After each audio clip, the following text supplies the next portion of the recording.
接下来的环节将聚焦大模型企业风险管理实践。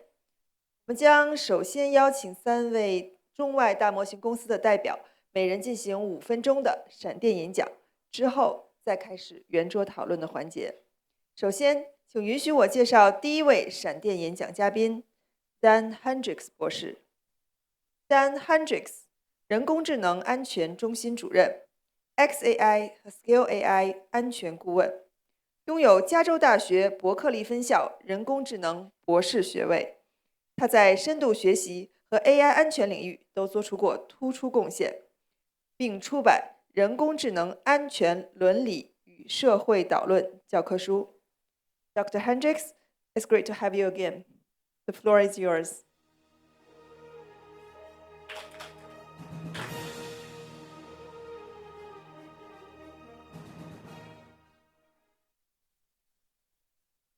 Fantastic.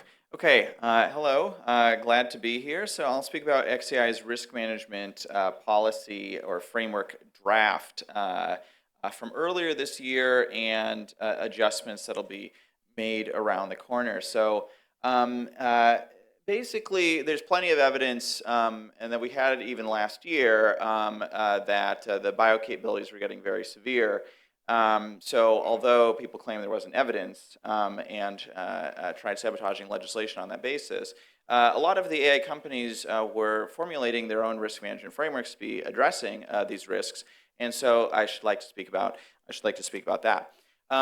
In particular, I'll focus on the two main components of the risk management framework, namely malicious use and loss of control. So with malicious use, as was discussed in an earlier session, this is dealing with things like chemical, biological, radiological, and nuclear weapons, as well as cyber capabilities.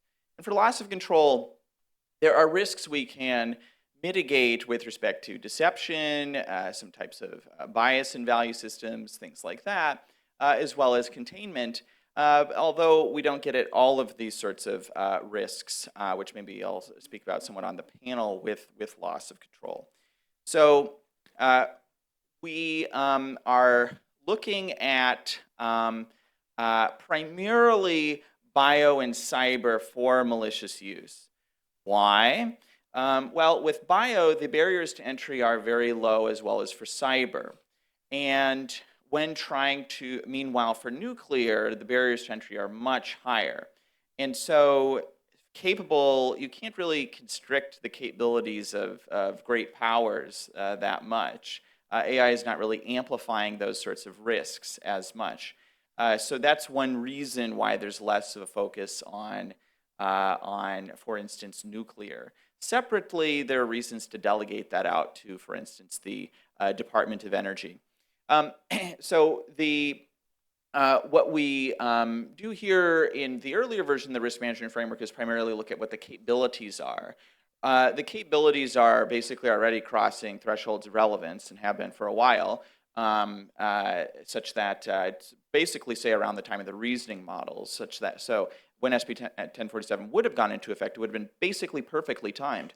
But that aside, let's see, so with the virology capabilities test and these other things, now we're looking more at refusal thresholds. Are we refusing a sufficient number of the queries? Are the safeguards sufficiently robust?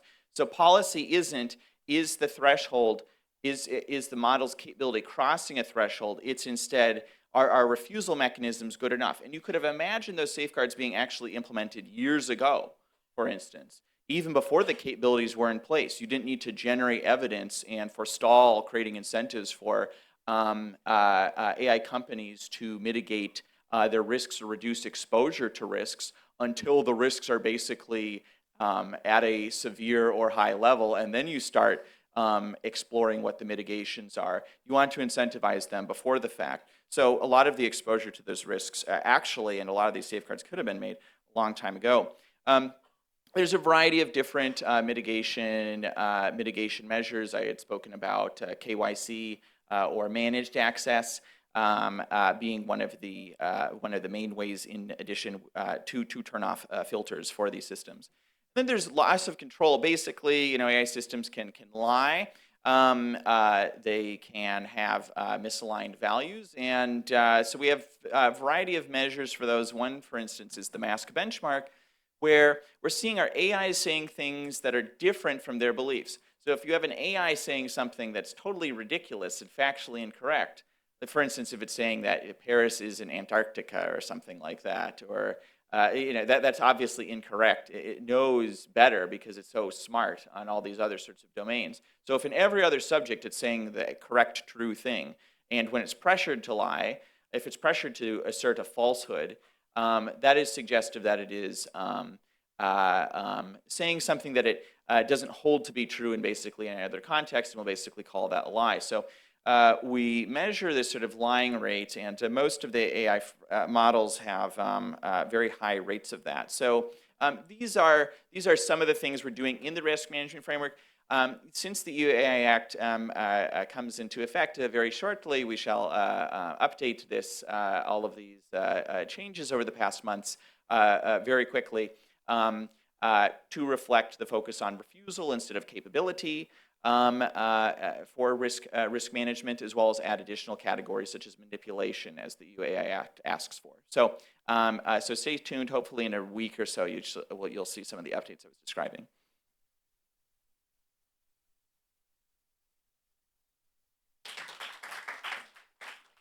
Thank you, Dr. Hendrycks. 接下来为我们带来闪电演讲的嘉宾是傅宏宇老师。傅宏宇，阿里研究院人工智能治理中心主任、数据经济研究中心主任兼阿里巴巴集团科技伦理委员会研究组负责人，长期从事人工智能治理与数据研究政策研究，主持国家社会基金重大项目子课题，参与联合国数据治理工作组及工信部重点实验室研究。欢迎傅宏宇老师。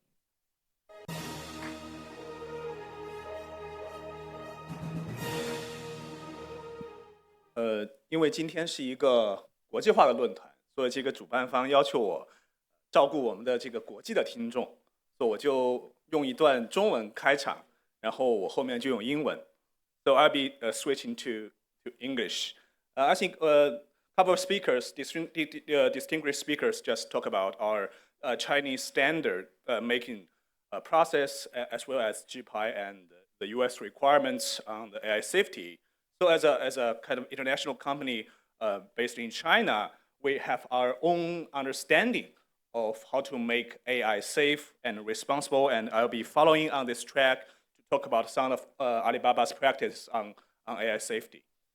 So first of all, I want to give a very quick impression. This is the index from HAI from Stanford, which here China has been considered to be the top, where the AI has been received and people have the trust. I think this is part of the, on the right, you see the very comprehensive legislative and standard framework that we have in place about AI safety. So this first place, we feel that the safety has been mandated by the state, and our companies have been cooperating with and enforcing those standards to make sure that our AIs are responsible and safe. Of course, I think Alibaba, the one major aspect of Alibaba's AI is that we are a cloud company. So we have cloud plus AI collaborative development, and we open source our models full scale and full models. So generally, we're committed to inclusive innovation and firmly embracing model open source. So right now, Queen has become the world largest open source model family. And within the open source ecosystem, we believe that we have to enhance safety of our models, because the issues about the safety of open source models has to be resolved comparing to closed source models. So, but we believe that by opening up the models, actually it lowers the threshold for people to understand about the models as well as the safety issues of the models. So open source not only lowers the threshold for using the models, but actually makes the models more transparent. So you can understand about the issues of models, and you can make better adjustment to that. And of course, we have our own we have developed our AI governance principles and goals. We have incorporated both the requirement from the Chinese laws and standards, as well as global AI safety policies. So generally, we bring all this into our framework. We developed our principles as safety, reliability, trustworthiness, and usability. Because our business encompasses a lot of scenarios, from e-commerce platforms to cross-border trade, as well as cloud services. So we consider that these principles to be encompassing and compatible with different kind of requirements across different jurisdictions. And we have developed our internal ethics review governance system. We started this governance system actually back to 2021. Actually, we started building up our ethics review committee before we've been developing our foundation models. So right now, our ethics governance system has been fully implemented within our core AI businesses, with 100% completion of tech ethics review or case filing. So generally, we have all of our models applications being reviewed by our ethics review team. And this is a general view of our Alibaba's AI and plus cloud safety practice, because in the middle, we have our Queen model families, but under that, we have our Bailian platform, where we will support our models, where we deploy our models. So we'll provide a lot of security measures, from information security, from internal safety, from applications safety, as well as data safety. And we also have our module evaluation team, and we are actually building up the first, I think it's first in China, the ethical red teams, because we have our safety red teaming all the ways, but we are building up ethical red teamings, because we see that now the models not only face safety issues, they face how to answer the questions more ethically. So it's not just a right or wrong answer. It's a better answer, more ethically, more aligned to human values. Of course, we have our, from the top, we have our full life cycle data collection and processing requirements. Finally, we also open our safety practices. On the left, you see that we open our safety benchmark, we call SEVA, which is a benchmark where will be automatic and adaptive test generation for benchmarking safety evaluation of large language models, which considered to be we have a reward by the ministry, saying that it actually helps a lot of companies to lower the barriers for their safety work, and we keep publishing our safety practices, our understandings, using the form of white papers. We have been doing this for 3 years, and now we are doing the 4th version. And those white papers are all in English, and which can be downloaded from the website. So overall, we think that we have we want to move forward into the AI era. We committed to ensure a safe, reliable, and trustworthy AI technology system, providing solid guarantee and core driving force for global high-quality development in the intelligent era. Okay, that's all of my report. Thank you.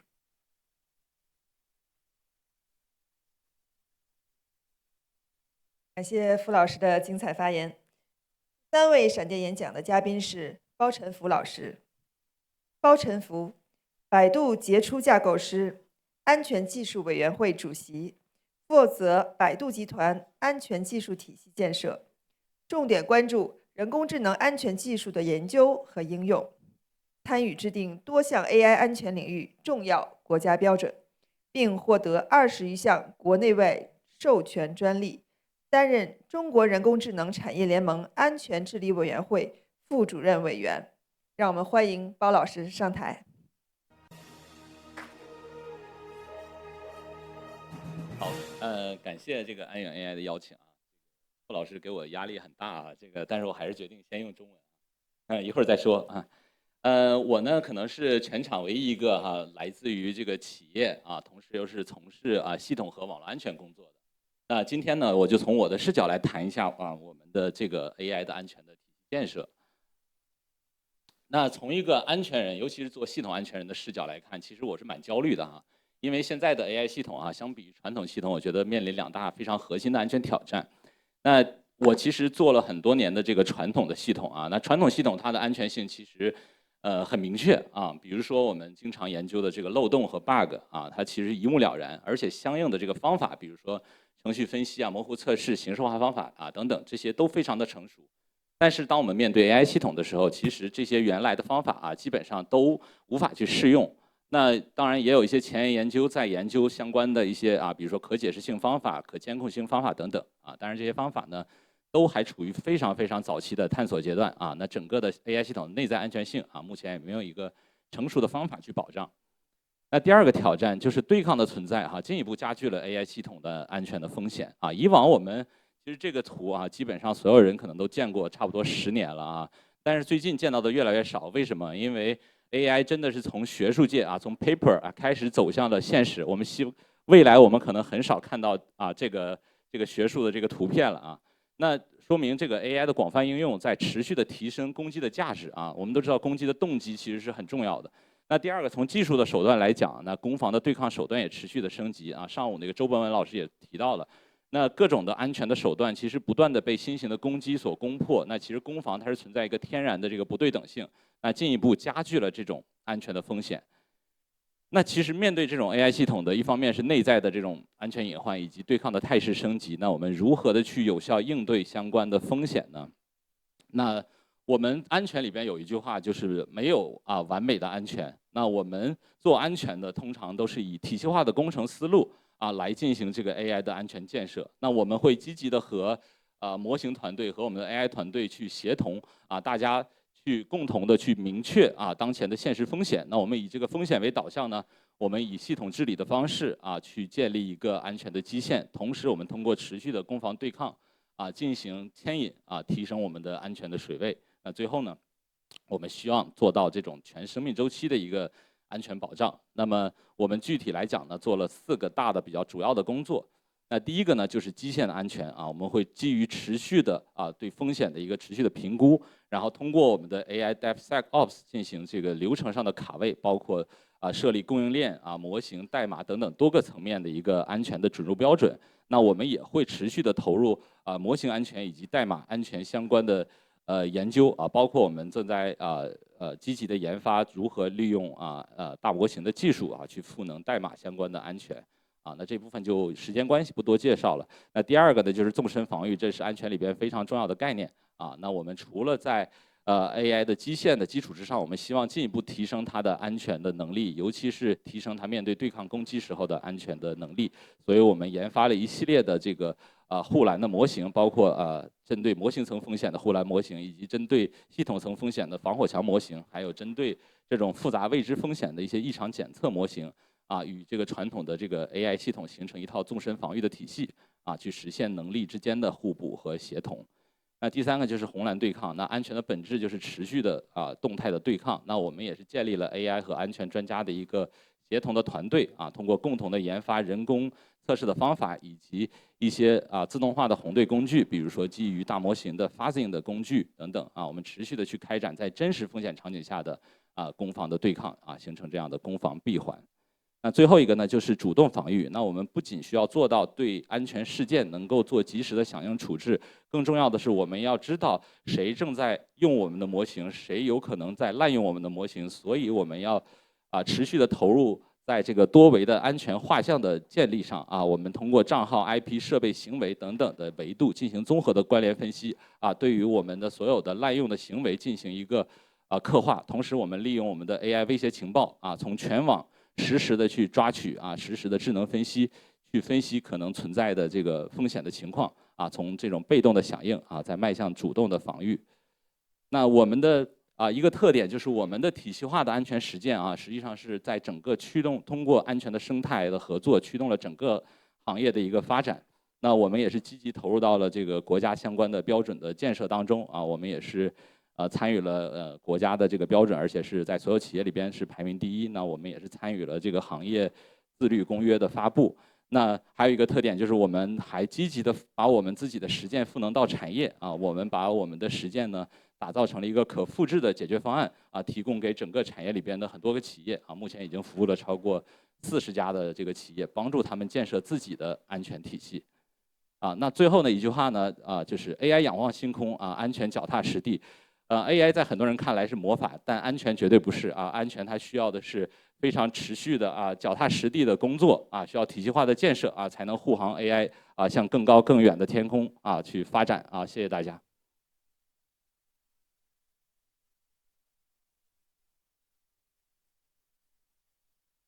谢谢包老师。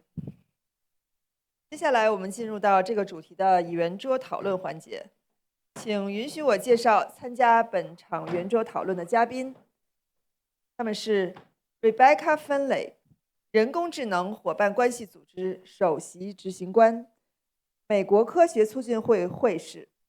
他在民间社会、产业界和科研机构拥有丰富的领导经验，是最早发起人工智能社会治理多方合作倡议的国际专家之一。参加本场圆桌的还有 Hendrycks、傅红宇老师和包晨福老师。Now I will invite everybody to step onto the stage, please. 担任本场圆桌主持的是安远 AI 国际治理高级研究经理周杰胜，有请。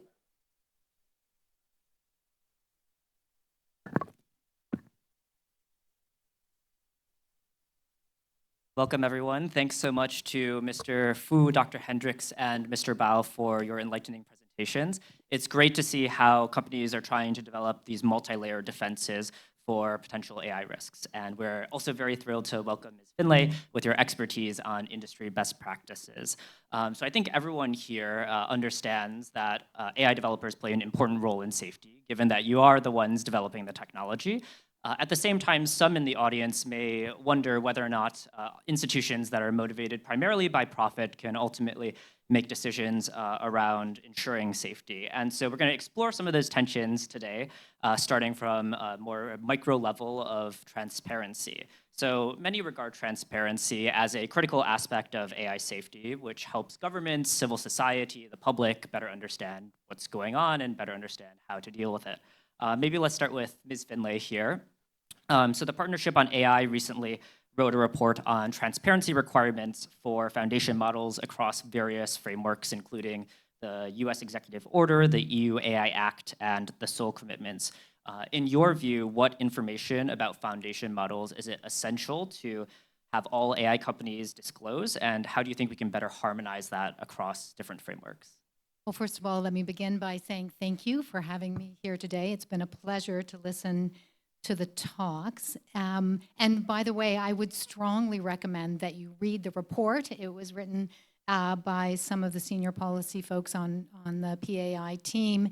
And the key takeaway from the report is really, I think, what Marcus, you were saying at the end of your remarks, which is simply that how do we think about all of the different frameworks that are being created across different jurisdictions, all the way from the G7 through to the EU, through to Seoul? What does good look like in terms of the basics of those frameworks? How do we ensure they're interoperable? And at the end of the day, start to set a standard upon which we can all build much more responsible systems moving forward, but then also adapt over time and iterate to ensure that those frameworks are staying up with the pace of the technology as well. When I think about the importance of transparency, and I often say transparency is necessary but not sufficient, right? It's sort of the first step in accountability. I was just reading Neil Lawrence's book. I don't know if anybody has read it, The Atomic Human. I highly recommend it. But there's a moment there where he refers to Mike Tyson, the boxing heavyweight champion, who was asked how he was planning to defeat the individual he was going up against in the upcoming match. And they said, "What is your plan?" And he said, "Well, a plan is good until you get punched in the mouth." And I feel as if that is the way in which we need to be thinking about AI responsibility. Maybe not the most pleasant way to think about it. But that is, what do you need to be doing to planning? So that's all the pre-deployment transparency work, all of the things that we think about in those pre-release systems cards that are developed. How was the data collected? What is the data? What are the evaluations that have been done? But once that's been done, then the models get released out into the world. And so what do we need to be doing post-deployment to really better understanding about all of the ways in which they are actually interacting with the world and the challenges they're finding. And there, I think, the progress that we've seen around incident reporting over the last couple of years and the real desire to ensure that that is embedded within these frameworks is going to be a core piece in terms of better understanding what is happening and how we need to respond. And then third, and this was something interesting, Dan, I was thinking about in terms of your denial approach, I think it is really important for companies to be giving us much more information about how their systems are being used and what is in fact happening both from their consumer applications of those systems, but also enterprise applications of those systems, so we can better understand how in fact they are interacting with the world and therefore what new potential frameworks or regulation is required. Thanks so much, Ms. Finlay. So now maybe going to Mr. Fu and Dr. Hendrycks from the approach of companies, how would you approach transparency for cutting-edge models, particularly around how you think about sharing information about safety testing and safeguards around the models? Maybe let's start with Mr. Fu. Okay, thank you. I think it's a very fundamental question about transparency, from the corporate side, because as from my report, I've introduced Alibaba's approach to make our safety work more transparent. I think this we have the first thing about transparency, from my view, is that first we are a company who been devoted to open source AI development. By open source does not mean that we just open weights. I think there is a kind of a misunderstanding about open source AI is that they compare open source AI to open source code, and they have the name that, well, there's kind of an open source washing or something, that they're judging what's your intent to open source that. So I think, of course, there are a lot of stories about open source and AI, but one of the benefit of open sourcing an AI is that, well, it lowers the threshold for people to understand AI. Of course, the safety, a lot of safety issues involving transparency is that people don't understand what is going on. It's not being heavily tested. But what is the best way to test a model? Is to make more people use that. By using the models is the best way to test the models. Of course, there are a lot of centralized ways to test the model, but the best way is for all the users to test that and to, have a mechanism to restore the information flow within the community. I think this is very important for the future of transparency, to look at the transparency not on a top-down or bottom-up flow, but from a collaborative method to make sure that it's transparent. And this is one way to look at transparency in AI. And another way to look at it is that what not only the state wants or the regulators want, but what the end users want, how to make sure they understand about the safety. I think this is something about my comment on the uncontrollable risk, is that most of the uncontrollable risk happened in AI application is that the people delegate too much power to AI. Not the AI intentionally escape the human's command, is that we lack the AI literacy. We kind of entrust the AI too much, where we do not want to put that. We put AI into the safety critical circumstances. When we drive the cars, we left the AI to drive and we sleep on the driver's seat. That is out of control. And that kind of out of control actually is doing more damages than those being envisioned by so-called out of control because of misalignment or so-called reward hacking. So I think transparency should be has a user base, means that information should be free flow, and for companies like us, we want to make sure that our customers know about that. We not only make sure that our regulators know about our practices. We want the international audience know about our practices. Of course, you may say that we are not doing that enough, but we are trying our best. Of course, and there are a lot of miscommunications across the borders, but we are trying our best to accommodate different kind of requirements. So this is my comment. Thank you. Thank you. Dan, do you want to, Dr. Hendricks. Okay. I'll try and keep this under a minute so we can get to lots of questions. I think when we're thinking about transparency, we're not thinking about it at this sort of weight level necessarily, because people, if they test it, if we find that there is a too severe of a hazard, then you want to be able to pull the model back. So although an earlier version of Grok was released, this isn't necessarily this doesn't have a reversibility property to it compared to, oh, we got to take the model down or we got to adjust it and things like that. There are no takebacks. So we're then thinking of transparency largely in this sort of paperwork reporting requirement type of things. And the EU AI Act takes care of that. So I think most of the debate about what are your risk thresholds, what are your what are some of your policies, what's your safety case, what's your model card, all this sort of stuff I think is a discussion or considerations that we're sort of moving past. And so now going forward, what are additional ways of being transparent beyond those asks? And I think that labs should start to be more radically transparent. So they should be keeping the publicly reasonably informed about what's going on internally, not just putting out a complimentary PDF giving some benchmark numbers at the time of release. So if there is a sort of breakthrough internally, the public should know about that very quickly. Because this is an experiment on the entire public, and the barrier, and if there are loss of control risks, and if there are substantial developments, the public should know very quickly instead of 6 months or substantially later. So I think that transparency discussion should go in the direction of radical transparency and AI companies trying to keep the public reasonably informed about what's going on with AI in general, not just with the model that was released several months after it was developed internally. Thank you. And now I'd also like to ask Mr. Bao. So I think many people in the room might also know that Baidu recently open sourced your cutting edge model, ERNIE 4.5. And this was, I think, your first foundation model, cutting edge foundation model that was open sourced this way. So how did that open sourcing decision affect what safety and security safeguards you put in place and tested for? Yeah, I think open sourcing ERNIE 4.5 is an important decision for us.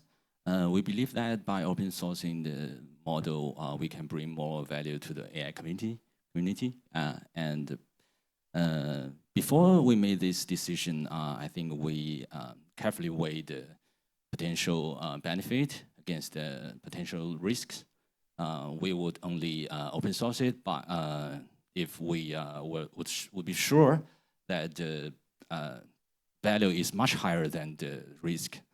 But of course, open sourcing to our security guy is a big challenge, because we cannot deploy the defense in-depth strategies to the models. Yeah, we cannot use any platform levels defense strategy or mechanism.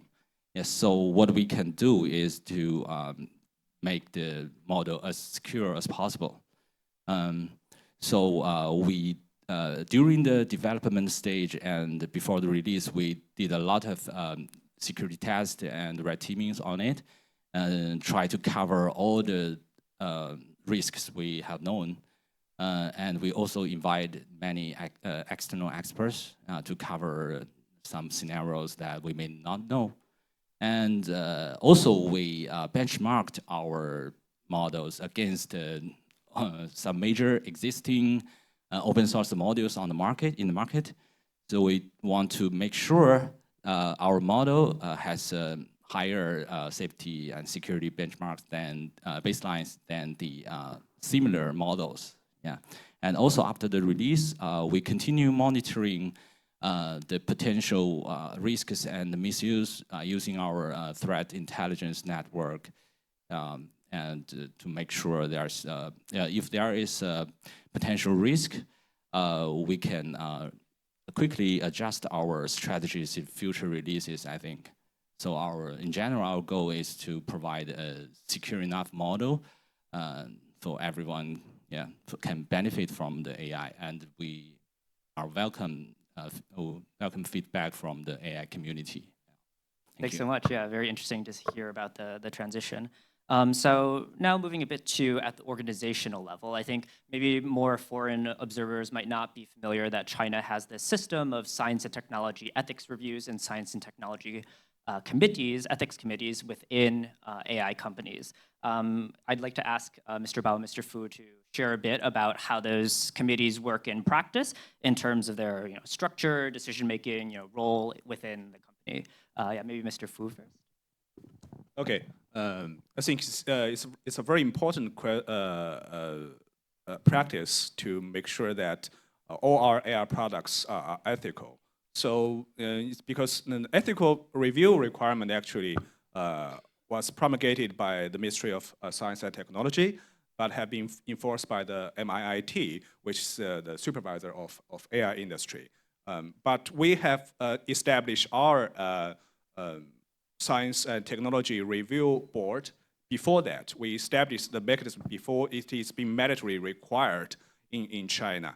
So by that time, we feel that because of the different types of our businesses, the all-encompassing nature of our business and the amount of users, our algorithm, our data technology we may impact, that's before the large language model time. We feel that, well, we should not only ensure that all of our digital technologies were safe, but also be responsible, means that has to be ethical. As I mentioned that into the ethical practices, of course, we have the structured system.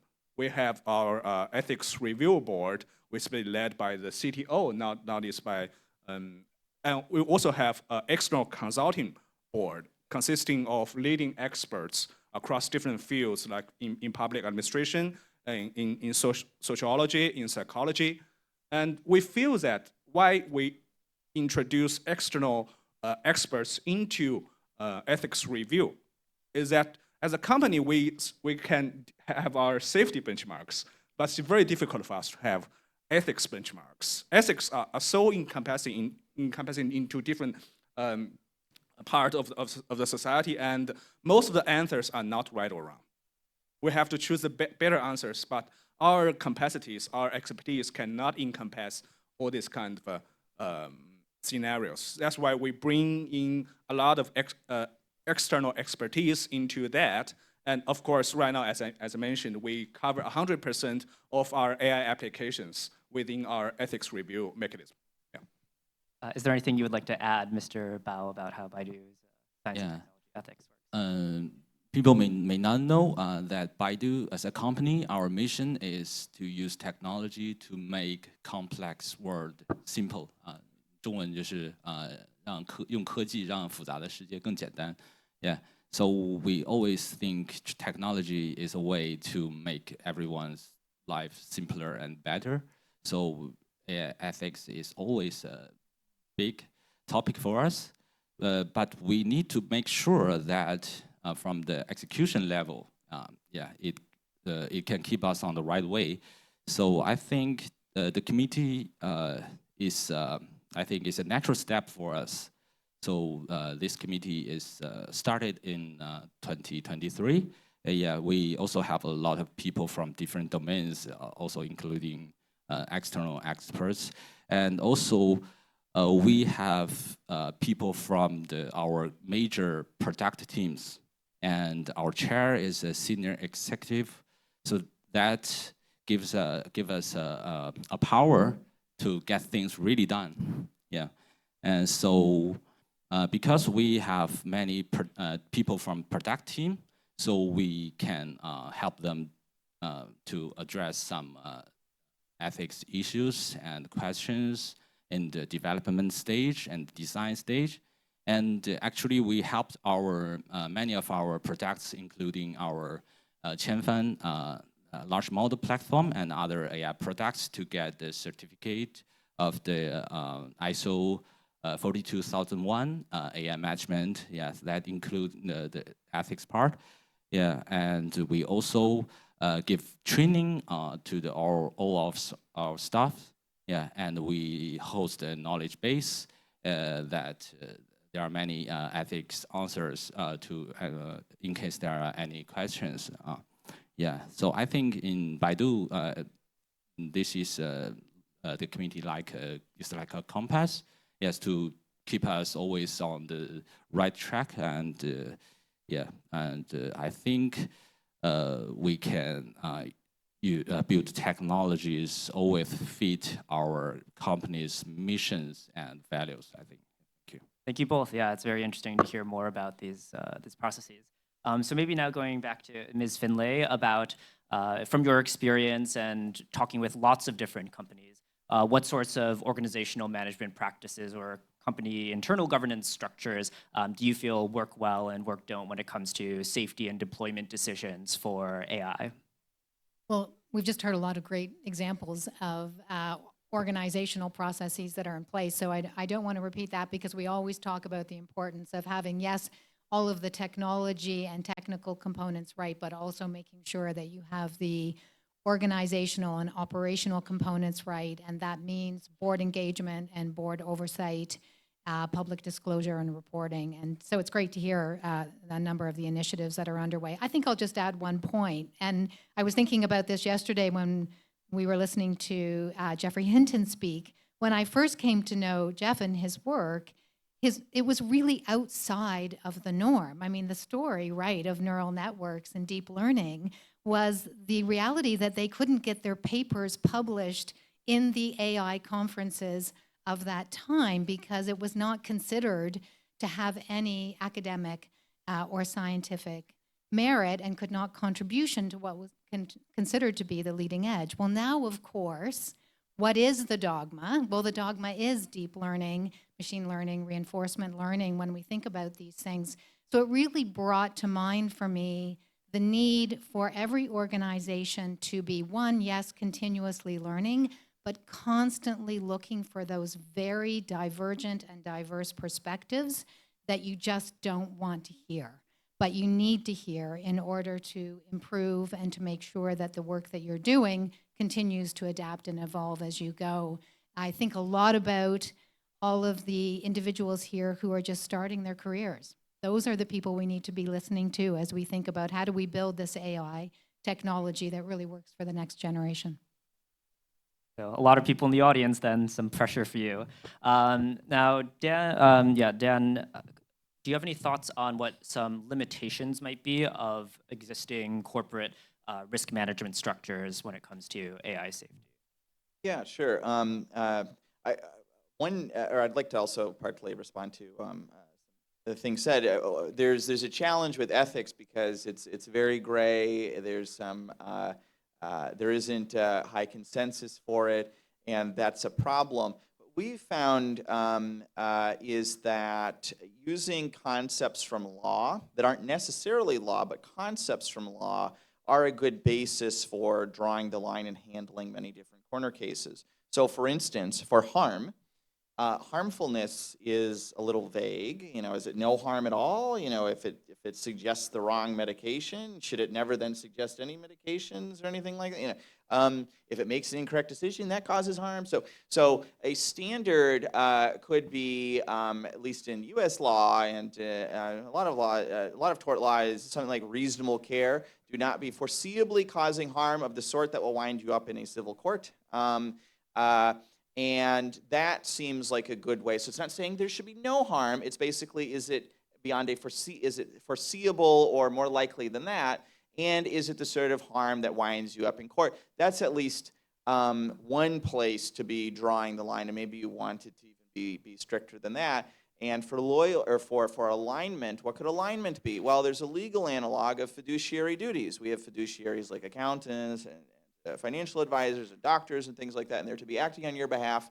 And so that's another a source of legal inspiration. And there are other types of ethical requirements you could put on them, such as them not lying, for instance. So that's a sort of helpful harmless and honest. The helpful thing is fiduciary duties. Harmless is following reasonable care, and honest would be not overtly lying. Now, for limitations of existing risk management structures, I mean, they don't particularly have teeth. Like, you write up the report and you put out the paperwork, and I think they don't have incentives to set the thresholds very strictly, for instance, or ways that actually minimize the risk. It's more of a function of what's the strength of our existing technological measures, and then we'll set the threshold above that. And then maybe if we improve it, then we'll set the threshold lower, but they can make it up as they go along, the AI companies. So I think that's a limitation of this, that basically none of the legislation has teeth or substantially changes incentives or gets them to seriously compete in actually reducing these risks. So I think a focus on transparency only legislation is insufficient. And then an additional aspect in how they are limited is when you're having automated AI R&D, when that is possible, when AIs can do fully autonomous research and development, not just being an assistant, this isn't something risk management frameworks can take care of. You basically can't do that full throttle in any safe way. If you're having nearly no human oversight over that process because there's a competitive race between companies or states, that can't be de-risked just from basic safety engineering principles. You can't have a completely novel, fleet of AI agents. This is the first time you've done this. Millions or hundreds of thousands of them doing research for 6 months you don't want for competitiveness reasons, you don't want humans in the loop, because that will make it, if another party takes humans out of the loop or has them even less in the loop, then they'll be more competitive. So you want it being at machine speed, not human speed. So I don't think that can be de-risked. So loss of control risks are not going to be de-risked by these risk management frameworks. You're needing something else that makes them not go down that route. They could come up with a sort of safety plan to try and make that safer, but they're lying to you. This is why the XI risk management framework does not include any sort of safety policy about what are we doing about a recursion and automated AI R&D loop, because it will not be de-risked. It will likely carry a double-digit percentage of going extremely haywire, and by haywire I mean everybody dying. It's important that these risk management frameworks not force these companies to lie about safety. I think a lot of the safety cases stuff also is just encouraging them to lie and say, oh yeah, it's safe, because of subjective judgment, even though they don't really think that. So I think these are some limitations of just trying to force some particular paperwork out of AI companies and using that as a basis of legislation when there's subjective elements, and some of the other elements they can't actually reduce the risks themselves. They shouldn't do it in the first place. So those are some limitations. No, thank you. And I think it's important to point out sort of the difference between work that is sort of formalistic or sort of on paper versus actually meaningfully reducing risks. And so I think that dovetails very nicely into sort of a third topic around voluntary agreements and international national policy when it comes to AI safety. And we've seen a lot of companies sign these either national or international AI safety commitments, both in China with the AI Industry Alliance of China's AI safety commitments, as well as internationally with the Seoul Frontier AI safety commitments. So I'd like to explore first, maybe with Ms. Finlay, what do you think are some of the advantages and shortcomings of these voluntary processes so far? Do we want to expand them? Should we try to codify it into law instead? And how can we make sure that they're as substantive as possible and not formalistic in the ways that perhaps Dan is concerned about? Well, yes, I think as Dan articulated, I mean, the strength and the weakness of voluntary frameworks is in the name voluntary frameworks. They're voluntary. And so the strength is perhaps that you can move more quickly. You can do some of the norm setting that needs to be done as technology evolves and develops. You can do some of that capacity building, both internally within firms, but also externally with policymakers and the broader community. Because through a voluntary set of commitments, you're doing some of that definitional work to better understand where the lines exist and where regulation is needed and where it's not. That's the strength. And I think we have seen there are, the impact of some of that work in its ability to be deployed at speed. The weakness is that it's just one piece of a broader assurance and regulatory ecosystem. It can't be that it is the silver bullet that's going to solve all of the safety or risk management issues. It's just one piece. It should not stand in the way of formal regulation, which takes more time to put into place. I think, Rishi, the point you made about how does policy engage early in better understanding so that regulatory framework could, potentially be sped up is really an important piece of work and outcome from what you've been doing. But then there's also things like just what we have in other assurance ecosystems, like auditors, certifiers, all sorts of forms of external oversight that are required, licensing. We think about standards and technical standards. Yes, they take time, but they are, in some ways. So I think we need to think about them as one piece within a much broader framework of different levers that are going to drive safety and responsibility. Thank you. And yeah, maybe for Mr. Fu and Mr. Bao, your companies have to comply both with some of the mandatory regulations. So China does have some mandatory regulations around generative AI. And in addition, both of your companies were signatories to the CICT AI safety commitments. So I'd like to ask how you see those as fitting in, maybe sort of similar to how Rebecca was talking about the mosaic of different measures, levers that you have. So how do you see this commitments as enhancing or going beyond your compliance with existing regulation? And for frontier AI safety issues such as misuse for biology, misuse for cyber, and loss of control, are regulations or voluntary commitments? Which of those is a better tool, do you think? Maybe let's start with Mr. Bao. Thank you. I think they are the regulations and the commitments. Yeah, they are both necessary for the safety, and I think they are a little bit different. I think the regulations is very suitable for some clear and known risks. Yeah, and for the frontier risks, I think because the technology changes very fast, so I think the importance of the commitment is because it's driven by the industry leaders. I think we as the industry leaders, we actually know the technology best. Yeah, and we know where the frontier risks come up. Yeah, and maybe sometimes I think it's faster than at the others. So the only thing is, do we lie? Yeah, and how can other part of the world trust us as the industry leaders? Yeah, so I think we should build more a mechanism on the trust mechanism. Yeah, I think so. Yeah. Thank you. What would you add, Mr. Fu? Just add some points about voluntary commitment, because I think the magic about voluntary commitment is it is voluntary, and when it keeps voluntary, actually it has a lot of attractives to industry players, because it's first, I think the most important thing is flexible. It can be updated, right? And it can be updated ad hoc or systematically. But for legislations or regulations, you cannot do that.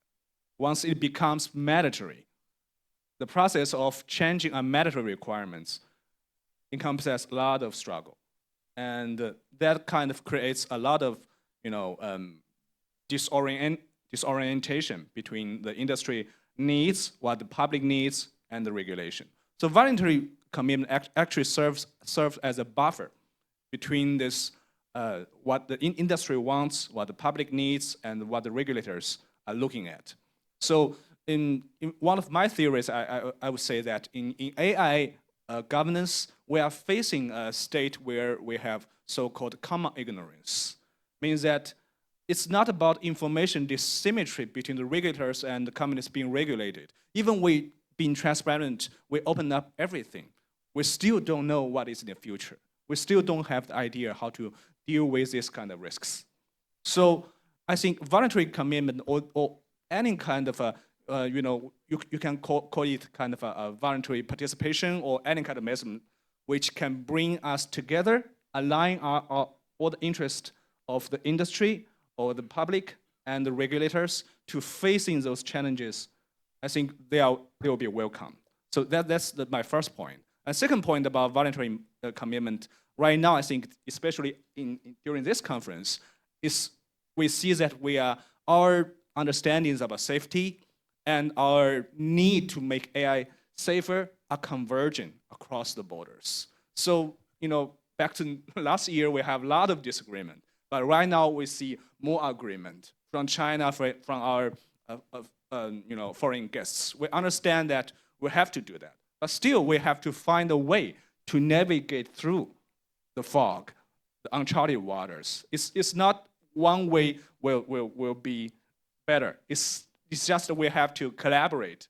So voluntary commitment actually, not only from the industry, I think voluntary commitment from other stakeholders will bring more harmony into international governance, will bridge the gaps between the fragmented governance structure that we have and maybe into a more converged governance framework in the future, internationally, yeah.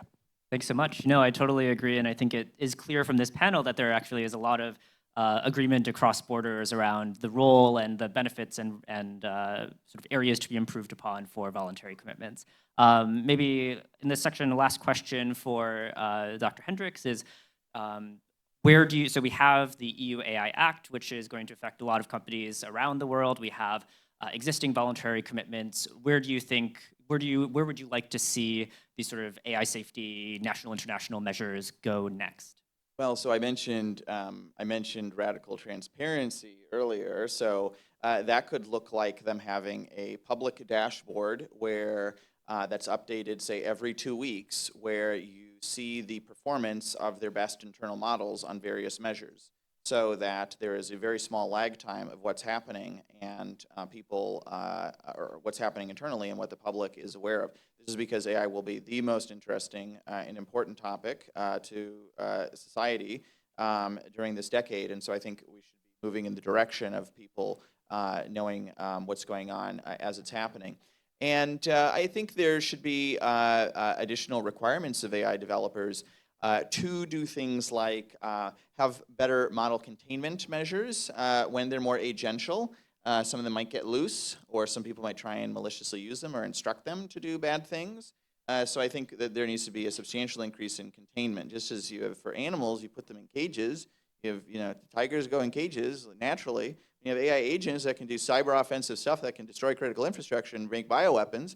I think you should add some more containment and stronger monitoring things. So I think in the future as well, just other things like teeth, directly changing incentives, making AI developers internalize some of their externalities is common sense. I think the main people against it are careerists and big tech.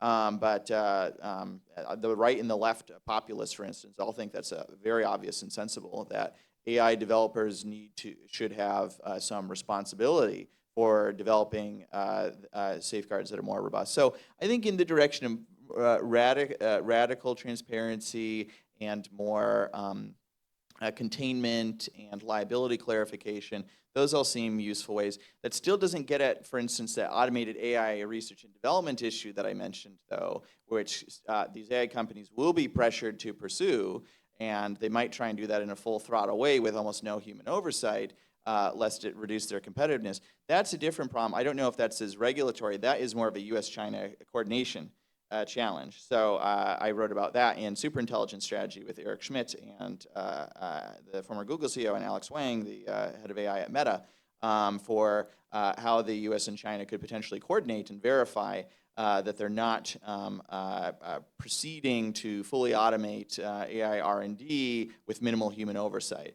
So I'd encourage checking that out. But so those are some potential directions where things could improve. Verification at an international level, and then more domestically, radical transparency, containment, and liability clarification. Thank you. Very interesting suggestions.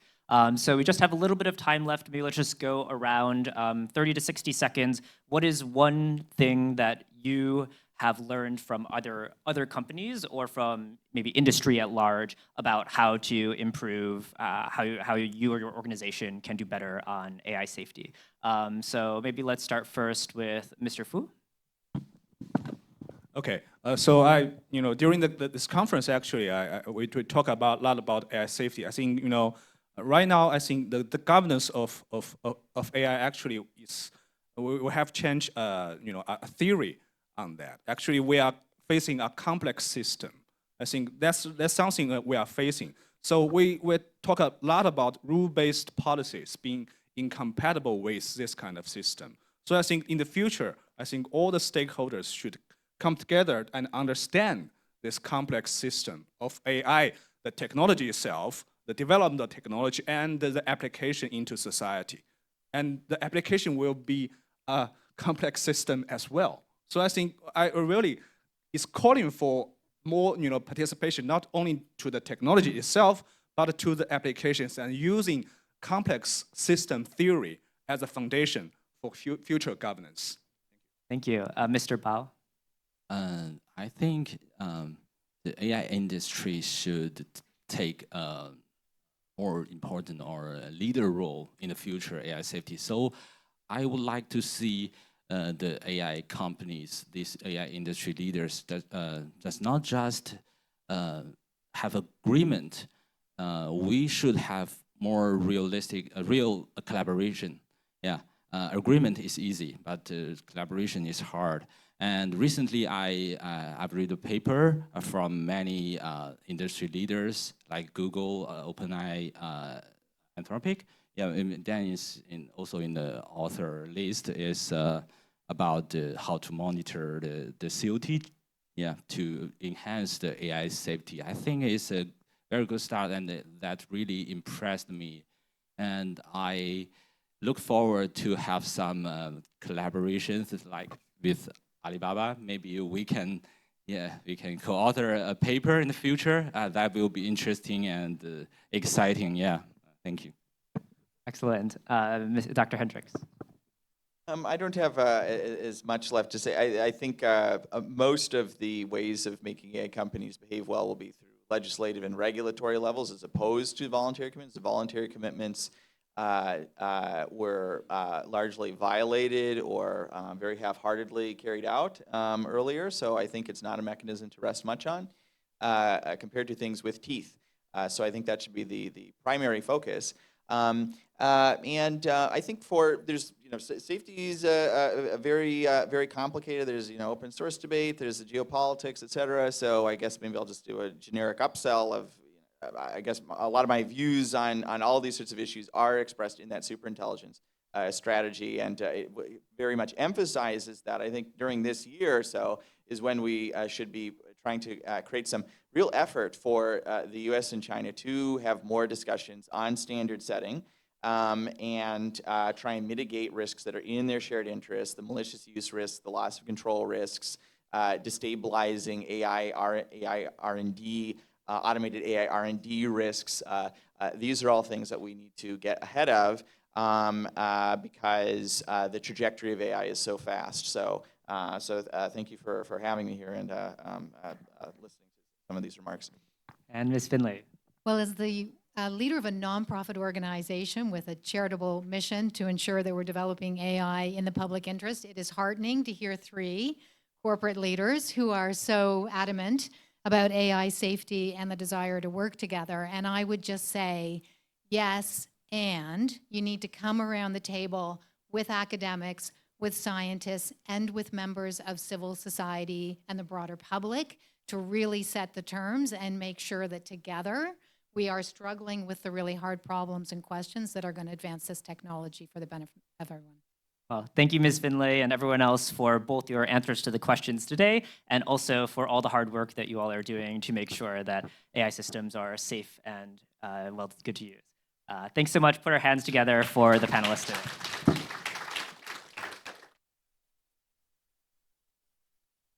感谢各位嘉宾。